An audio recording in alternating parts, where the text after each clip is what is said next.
Can you tell me your name and what you do? Sure. My name is Dylan Mcroszczyk-McDonald. I'm a program analyst with the National Park Service. I was a ranger for the first 10 years of my career, and I've just made the switch to the office administrative sort of role in the last few months. So what do you have to do with networks? Yes, that's a great question. So and it's interesting, somebody asked me this question earlier today, and I forget how I first connected with the Center on Network Science. It's one of those things that it's just the detail that gets lost in the flood that follows.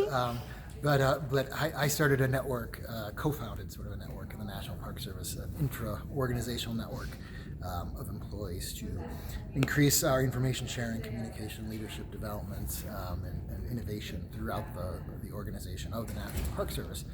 And we adopted a lot of network principles and network ideas in building that group.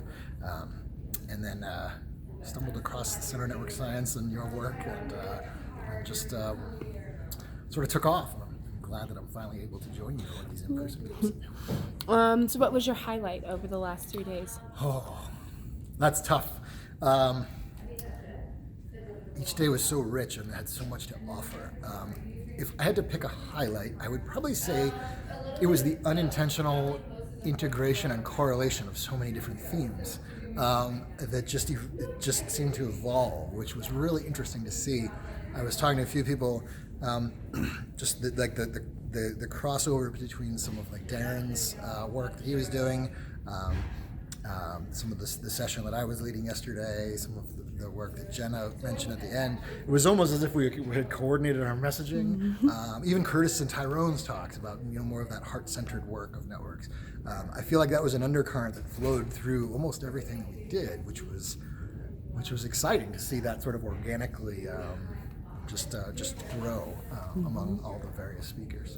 Awesome. How does one convince their boss to let them come?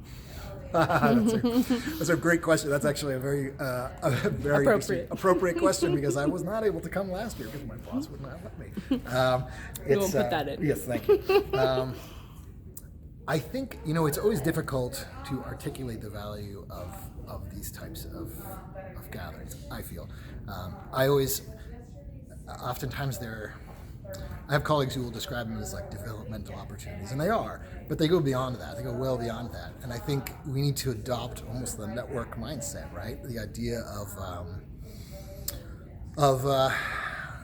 the serendipitous connections that you make, and the idea that the people that you meet in these types of gatherings, the people you meet in person and who can really form a connection with, can lead to exponentially greater returns in the future.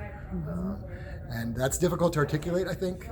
It takes a certain amount of faith. So having a supervisor who's supportive of that, or a boss who's supportive of that, but also being able to put that into words that they'll be able to see the value in, I think is probably helpful. Awesome. Are you going to come next year?